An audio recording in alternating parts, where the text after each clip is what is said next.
My roommate was a Martian. Chapter 1, The Housing Crisis from Mars. I didn't plan on getting a Martian roommate. All I wanted was a place where the ceiling didn't leak and the rent didn't require selling a kidney on the dark web. The university's intercultural housing initiative promised affordable rooms, free utilities, and a unique cultural exchange opportunity. I assumed that meant living with an exchange student from, Norway. Then Braxen arrived. He stepped through the doorway with the confidence of someone who had never been denied anything in his life. 7 feet tall, skin the color of sun-warmed copper, and eyes like polished obsidian marbles. His posture was regal in a way that made me instinctively check whether I should bow. "I am Braxen of the Red Sands," he announced, voice deep enough to rattle the coat rack. "I look forward to observing your daily rituals and cataloging your species' inefficiencies." I blinked, twice. "Cool," I said. The bathroom's down the hall." He nodded solemnly, as if I'd just revealed the location of a sacred temple. Then he tried to shake my hand. Martian handshakes, as it turns out, involve 3 extra fingers and a gesture that looks like you're trying to defuse a bomb. I panicked halfway through and accidentally poked him in the chest. He didn't seem offended. If anything, he looked delighted. "Your greeting customs are wonderfully unpredictable," he said. "Great! My new roommate was a 7-foot alien anthropologist with the social instincts of a golden retriever. I should have run. Instead, I showed him where we kept the cereal." Chapter 2, The Martian Who Loves Earth Snacks. I learned 2 things about Braxen within the first 24 hours. He was endlessly curious. He had the self-control of a raccoon in a dumpster full of cupcakes. It started when he discovered the pantry. I woke up to a sound like someone trying to strangle a bagpipe. I stumbled into the kitchen and found Braxen crouched on the floor, surrounded by empty snack wrappers like a dragon hoarding treasure. He looked up at me with wide, innocent eyes. "Your nutrient storage is delightful," he said. "You ate all of it?" "I am conducting a comprehensive survey of Earth flavor profiles." I pointed at the empty Pop-Tart box. "You ate the foil." "It was shiny." "And the jar of peanut butter?" He held up the lid. "A fascinating texture, very adhesive. I admire its commitment." "And the marshmallows?" He paused. "Those were transcendent." I opened the fridge. It was empty, completely empty. Even the baking soda box was gone. "Braxen," I said slowly, "did you eat the entire refrigerator?" He shook his head. "Not the appliance. I am not a barbarian."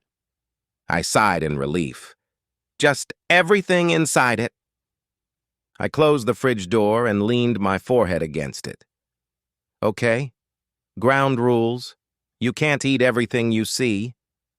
But I must understand your culture." "You can understand it without consuming it." He considered this. "Can I consume some of it?" "Fine. But ask first." He nodded solemnly, as if I'd just entrusted him with the nuclear codes. Then his stomach made a noise like a whale trying to beatbox. "Is that normal?" I asked. "For me? Yes. For your curtains?" He gestured behind me. I turned just in time to see a small puff of smoke rising from the fabric. "Braxen," he winced. "My apologies. Some Earth foods are volatile." I grabbed a spray bottle and put out the tiny flame. "You're banned from the pantry until further notice." He looked genuinely wounded. "But I have not yet sampled the Cheetos. They glow with an enticing artificial radiance." "That's exactly why you're banned." He sighed dramatically, like a Shakespearean actor denied his final monologue. "Very well," he said. "I shall respect your boundaries." He absolutely did not respect my boundaries. I caught him 2 hours later trying to eat a scented candle. Chapter 3, The Landlord Inspection.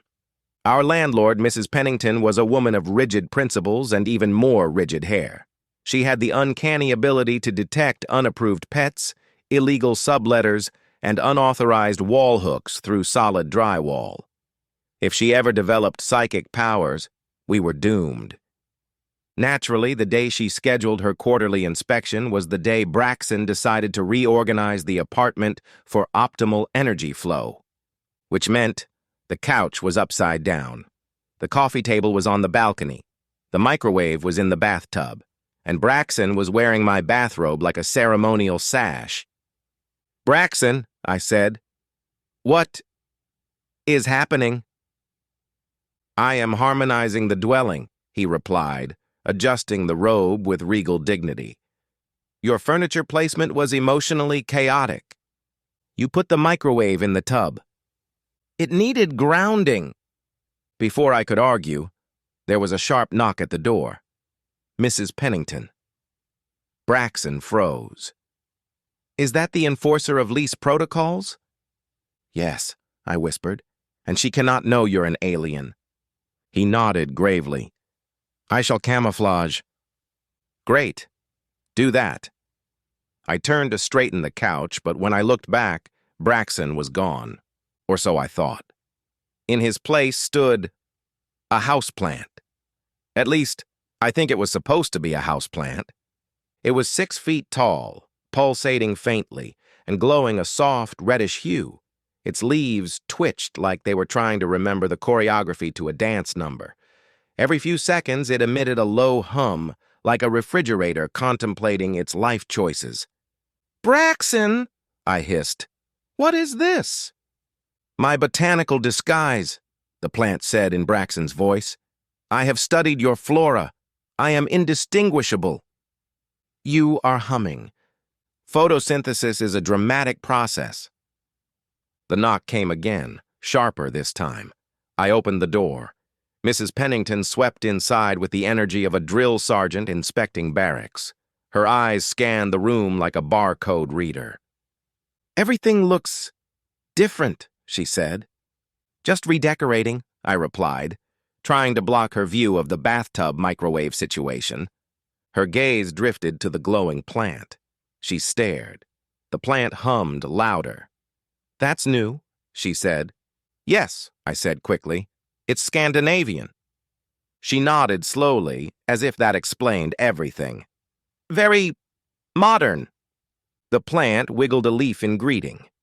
Mrs. Pennington flinched. "Does it move?" "It's one of those self-watering models," I said. "Very eco-friendly." She made a note on her clipboard, probably under a section labeled Tenant Exhibits Concerning Behavior. She finished the inspection in record time, muttering something about avant-garde decor and the youth these days, then left without further questions. The moment the door closed, the plant deflated like a balloon, and Braxen reappeared in a swirl of red dust. "That was close," he said. "You hummed at her." "I was nervous." "You glowed." "I was very nervous." I rubbed my temples. "We need to work on your disguises." He nodded solemnly. "Agreed. Next time, I shall become a lamp." I wasn't sure the universe was ready for that. Chapter 4. Study Group Warfare. I made my first mistake by inviting Braxen to my astrophysics study group. My logic was simple. He's from Mars. Mars is in space. Therefore, he should be good at space. This was flawed reasoning. We met in the campus library, a place of hushed whispers, fluorescent lighting, and the faint smell of academic despair. My study group, 4 exhausted grad students clinging to the hope of passing orbital mechanics, sat around a table covered in textbooks, half-charged laptops, and enough coffee cups to qualify as a structural hazard. Braxen arrived wearing a backpack that was definitely not mine and definitely not designed for human anatomy. It had too many straps and emitted a soft purring noise. "Greetings, scholars," he said, pulling out a notebook made of shimmering red material. "I am prepared to engage in intellectual combat." "Please don't call it combat," I whispered. The group stared at him. Kathy, our unofficial leader, blinked. Hi, you're the new roommate, the Martian? Yes, Braxen said. I am Braxen of the Red Sands. I come to share my superior intergalactic knowledge. I kicked him under the table. He didn't react. I think I bruised my foot. Kathy cleared her throat. Okay, so we're reviewing orbital decay equations. Let's start with... I challenge your premise, Braxen declared, slamming his hand on the table. Everyone jumped. A pencil rolled off the edge and died on the carpet. Kathy stared at him. My premise? Yes, Braxen said. Your equation assumes a stable gravitational field. This is naive but adorable. Naive? Adorable, Kathy repeated, dead inside. Braxen stood, grabbed a marker, and marched to the whiteboard. He began drawing symbols that looked like a cross between calculus and ancient runes. The board started to smoke. Braxen, I hissed, you can't use Martian math here. It is superior. It is illegal. He paused. Your laws are restrictive. Your equations are on fire. He turned around just as the smoke alarm chirped in confusion. Kathy pinched the bridge of her nose. Okay, maybe we should take a break. But Braxen wasn't done. He pointed at Kevin, poor, unsuspecting Kevin, who had been quietly eating pretzels in the corner. You, Braxen said, you have not contributed. Present your theorem. Kevin froze like a deer caught in the headlights of an oncoming thesis deadline. I don't have a theorem, he squeaked. Braxen gasped. Then why are you here? Because I'm failing, Kevin whispered. I need help. Braxen softened. Ah, a noble struggle. Then he placed a giant hand on Kevin's shoulder. Do not fear. I, Braxen of the Red Sands, shall elevate your intellect. Kevin fainted. Just straight up fainted. We carried him to a beanbag chair and fanned him with a notebook. Kathy turned to me. Your roommate is intense. He's enthusiastic, I said weakly. He set the whiteboard on fire. He's very enthusiastic. By the time the study session ended, the fire alarm had gone off twice, Kevin had regained consciousness but lost all confidence, and Kathy had declared a temporary ban on extraterrestrial participation. As we walked home, Braxen looked troubled. I do not understand, he said. I offered them knowledge. Why did they react with fear? Because you yelled at them, I said, and challenged them, and set things on fire. He considered this. Ah, so humans prefer subtlety. Yes, and less combustion. Much less. He nodded solemnly. I will adapt. He absolutely did not adapt, but he tried, and somehow that made it worse and better at the same time.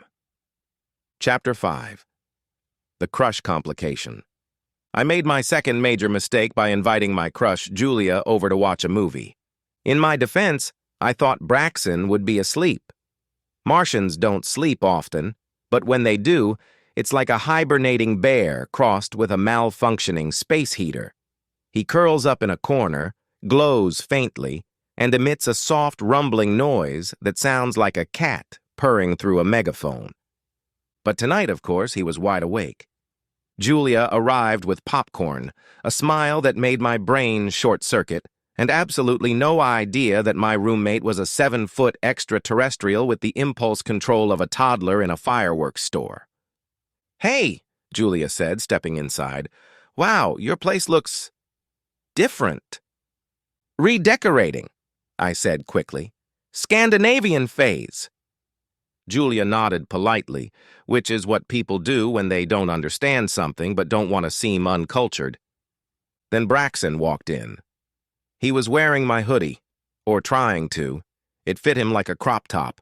His midsection glowed faintly, which was never a good sign.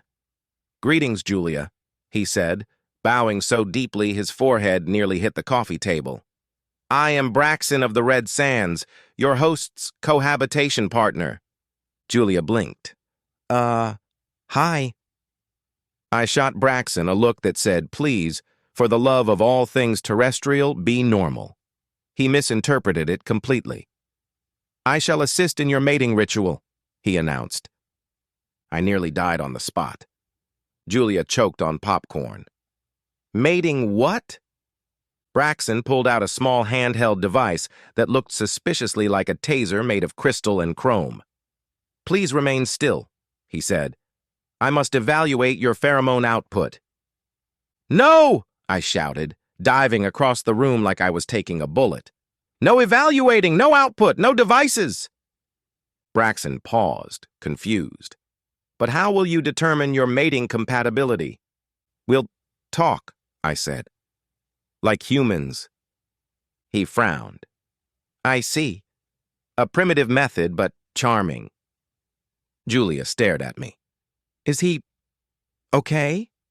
"He's enthusiastic," I said. "He's glowing," Julia whispered. "That's just stress." Braxen perked up. "I glow when emotionally invested in the outcome of a social interaction." Julia nodded slowly. "Cool. Cool, cool, cool." We started the movie, a rom-com, which in hindsight was a terrible choice, and for a few blessed minutes, everything was normal. Then Braxen leaned over and whispered, loudly enough to be heard in the next apartment, "Your heart rate has increased by 17%. This indicates attraction and an eagerness to mate." Julia turned red. I turned purple. Braxen glowed brighter. "Braxen," I hissed, "stop analyzing." "I am helping." "You are absolutely not helping." He looked genuinely wounded. "I only wish to support your mating ritual." Julia stood abruptly. "I should go." "No, wait." I started, but Julia was already halfway to the door. "Great meeting you, Braxen," Julia said, voice cracking. "Good luck with whatever this is." The door closed. Silence. Braxen turned to me, crestfallen. "Did I disrupt the ritual?" "Yes," I said. "Catastrophically." He slumped onto the couch, which creaked under his weight. "I wish to be useful." I sighed, sitting beside him. "I know, and I appreciate it. But humans, we're complicated. We don't like being scanned, or analyzed, or glowed at." He nodded slowly. "I will try to glow less. That's all I can ask." He brightened, literally, then dimmed again, trying to control it. It didn't work, but he tried, and somehow that made the whole disaster feel a little less disastrous. Chapter 6. The Strange Visitors. It was 2:14 a.m. when the doorbell rang. Nothing good happens at 2:14 a.m., not in horror movies, not in real life, and definitely not when your roommate is a 7-foot Martian with a talent for accidental arson. I shuffled to the door in pajama pants and a t-shirt that said I need space, which in hindsight was ironic. Braxen was already awake, standing perfectly still in the living room like a very anxious statue. "Do not open it," he whispered. That was new. Braxen didn't whisper. Braxen didn't do quiet.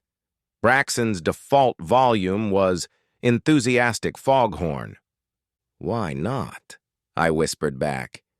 He pointed at the door with a trembling finger. "Because they have found me." "Who?" He didn't answer. The doorbell rang again, longer this time, like whoever was out there was losing patience. I peeked through the peephole. 2 figures stood on the porch wearing shimmering silver suits that looked like someone had tried to cosplay as a disco ball.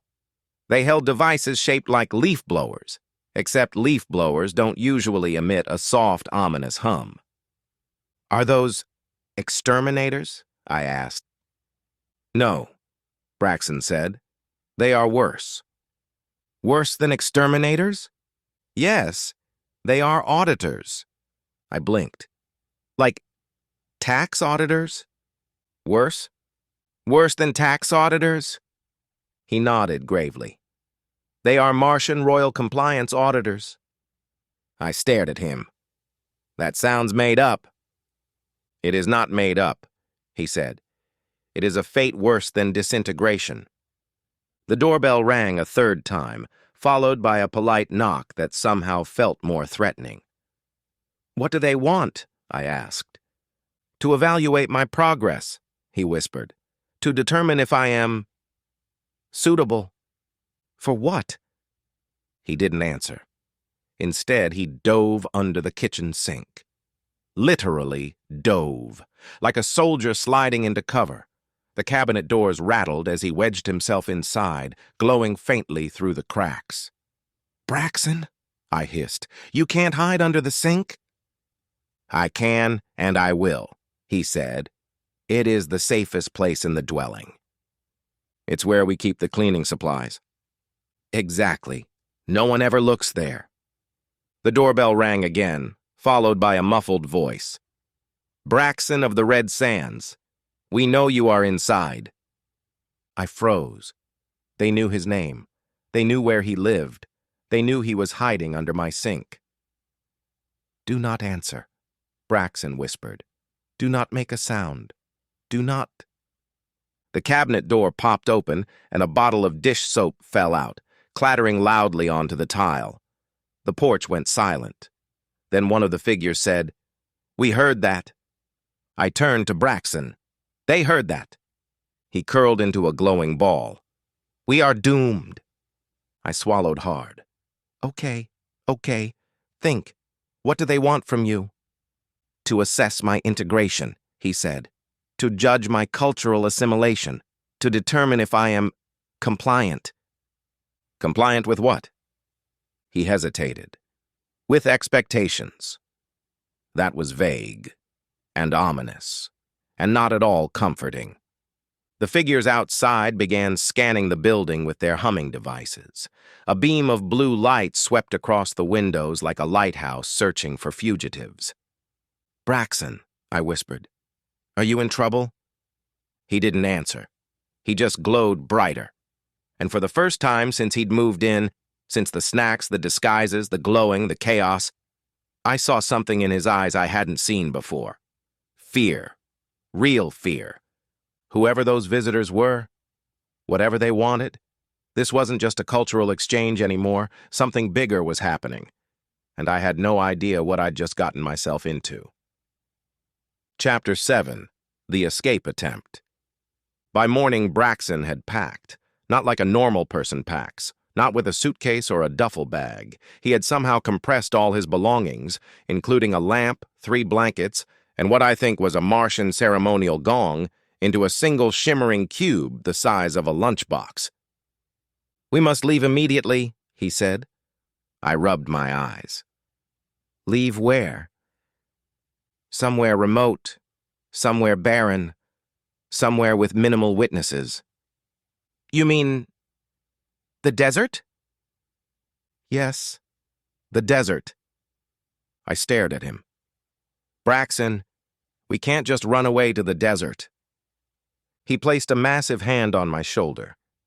I understand your fear, but we must be brave. I'm not afraid, I said.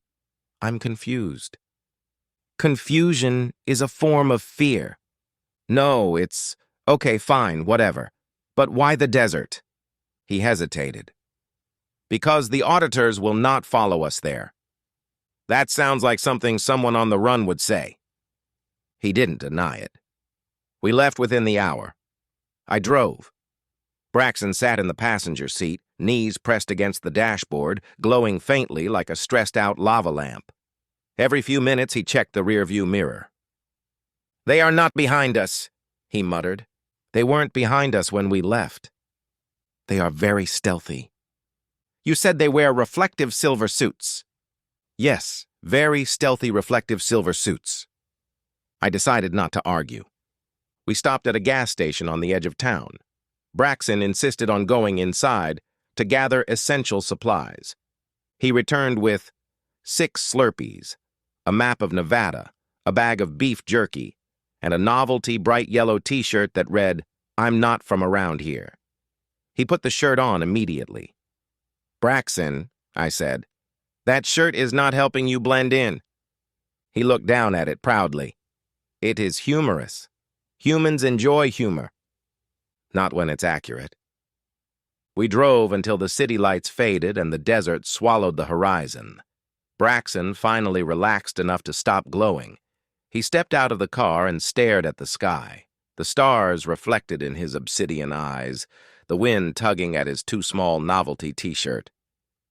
"This place reminds me of home," he said softly. It was the first time I'd heard him sound wistful. "Braxen," I said gently, "you need to tell me what's going on." He didn't answer right away. Instead, he crouched in the sand, drawing strange symbols with his finger, circles within circles, lines that spiraled outward like a solar flare. "I did not come to Earth to hide," he said finally. "I came to learn, to understand, to experience." "Then why are you running?" He looked up at me, eyes glowing faintly. "Because I am not meeting expectations." "What expectations?" He hesitated. "High ones." That was vague and ominous and very on brand for him. Before I could press further, his head snapped toward the horizon. A faint hum drifted across the desert. Not wind, not insects, something mechanical. "They found us," he whispered. "Who?" "The Auditors." I squinted into the distance. 2 tiny silver glints shimmered under the moonlight. "Oh no," I said. "Oh yes," Braxen replied. He grabbed my arm. "We must flee." "Flee where? It's a desert. There's nowhere to hide." He pointed dramatically at a cactus. "Behind that." "Braxen, that cactus is 2 feet tall." "It is better than nothing." "It is literally nothing." The humming grew louder. Braxen's glow intensified. And for the first time, I realized something important. He wasn't just scared of being caught. He was scared of disappointing someone important, someone powerful, someone who expected more from him than he could give. I didn't know the truth yet, not fully, but I felt the shape of it forming. And whatever it was big. Chapter 8. The Royal Reveal. The humming grew louder. The silver-suited figures glided across the desert like judgmental disco ghosts, their scanners sweeping the sand with blue light. Braxen crouched behind the world's least helpful cactus, glowing so brightly he might as well have been holding a neon sign that said, "Here I am." "This is it," he whispered. "The end."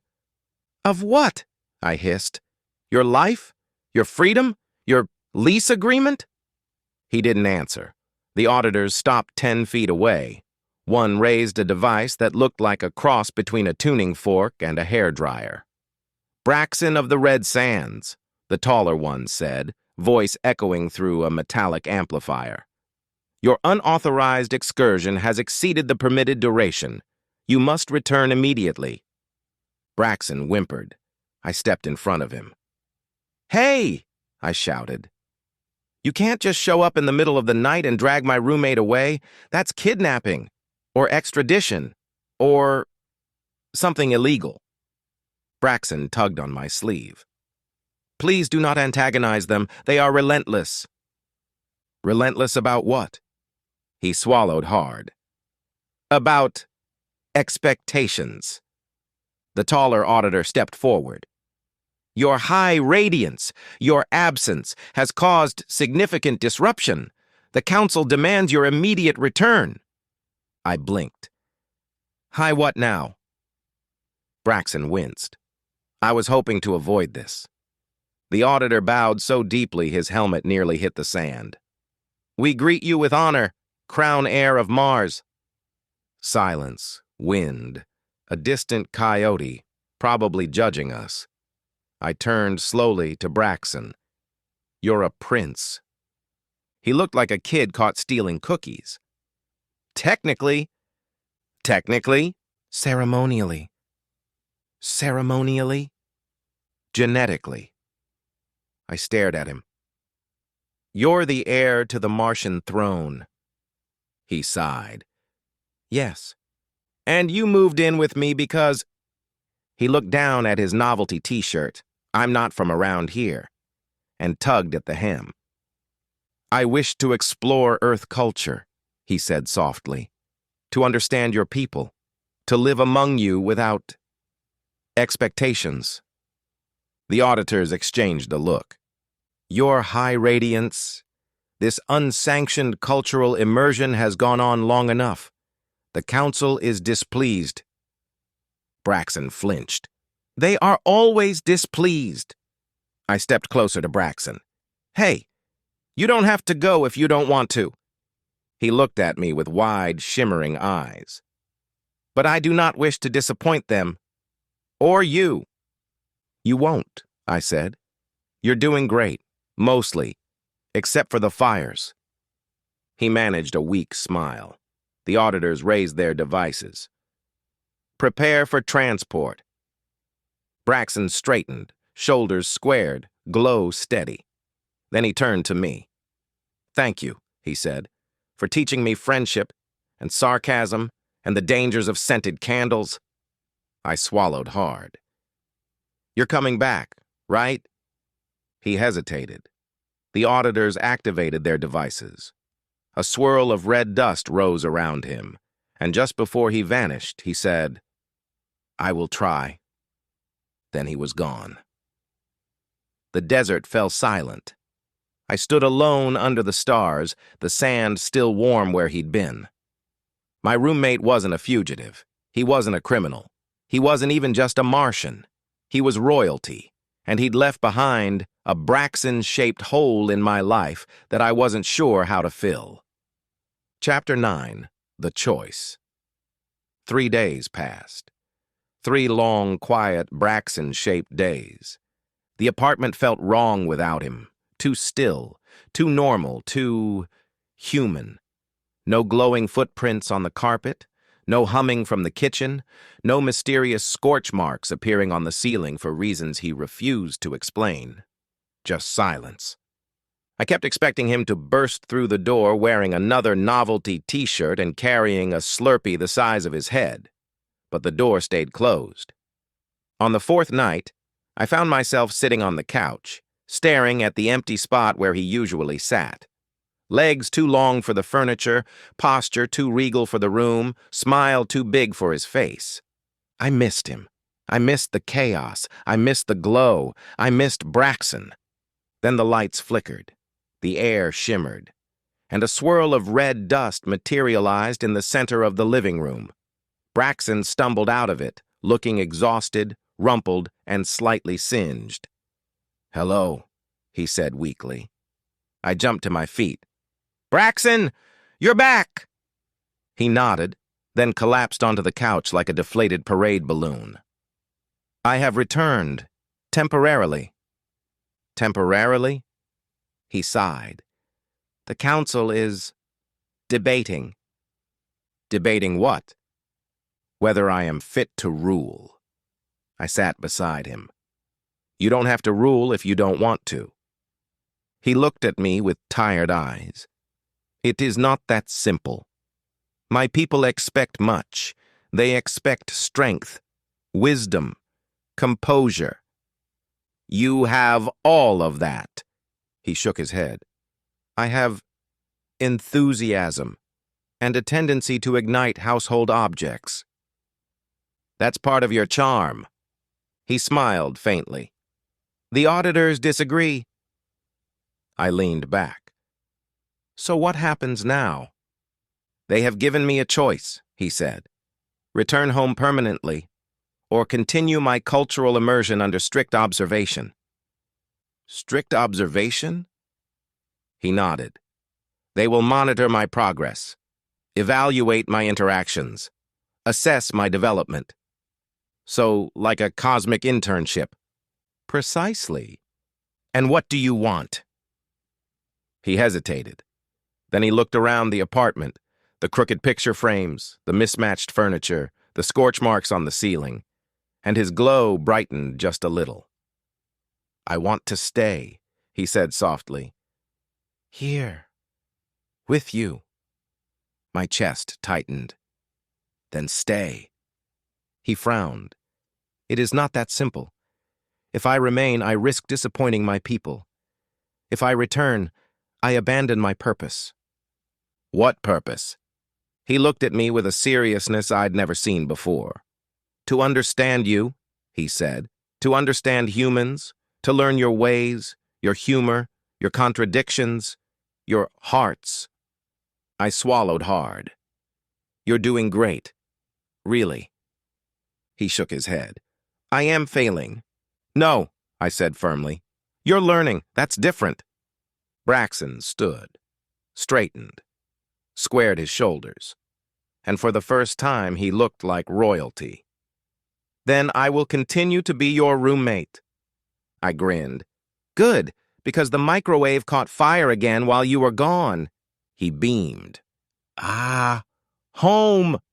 And just like that, the apartment felt right again. Chaotic, glowing, alive. Braxen was back. And this time, he wasn't running. He was choosing. Chapter 10. A Martian, a Human, and a New Beginning. Life didn't go back to normal, not exactly, but it settled into a new kind of normal. The kind where your roommate is a Martian prince under cosmic probation, your apartment is bugged by interplanetary auditors, and your microwave occasionally levitates when Braxen sneezes. Honestly, it was an upgrade. The auditors installed a monitoring beacon in our living room, a floating silver orb that hummed softly and occasionally dispensed performance evaluations like a judgmental Alexa. Evaluation. Human companion remains negligible. Evaluation. Braxen's glow intensity exceeds royal guidelines. Evaluation. Snack consumption unsustainable. I tried to argue with it once. It ignored me. Braxen, on the other hand, took the whole thing in stride. He glowed less when he was nervous, set fewer objects on fire, and even learned to ask before eating anything that wasn't explicitly labeled for Braxen only. Progress. One evening we sat on the balcony, me with a soda, Braxen with a Slurpee the size of a small child. The sunset painted the sky in streaks of orange and gold, and for once, nothing was exploding. It is beautiful, Braxen said softly. The sunset. Yes, and this world, and your people, and your chaos. I laughed. We're not that chaotic. He raised an eyebrow. You have invented a sport where humans run at each other at full speed while wearing minimal armor. Okay, fair. He sipped his Slurpee, eyes reflecting the fading light. I am glad I stayed. Me too. He glanced at me. You have taught me much. Like what? He held up a finger. 1. Sarcasm is not hostility. Correct. 2. Scented candles are not food. Correct. 3. Friendship is complicated. I nodded. Also correct. He looked thoughtful. On Mars, relationships are formal, structured, defined by duty. But here, you choose your people. Yeah, I said. We do. He smiled, a small, warm, very human smile. I choose you. My chest tightened. I choose you too, Braxen. And for the first time since he crash-landed into my life, metaphorically and emotionally, I felt like the universe had gotten something right. My roommate was a Martian, a prince, a disaster, a friend.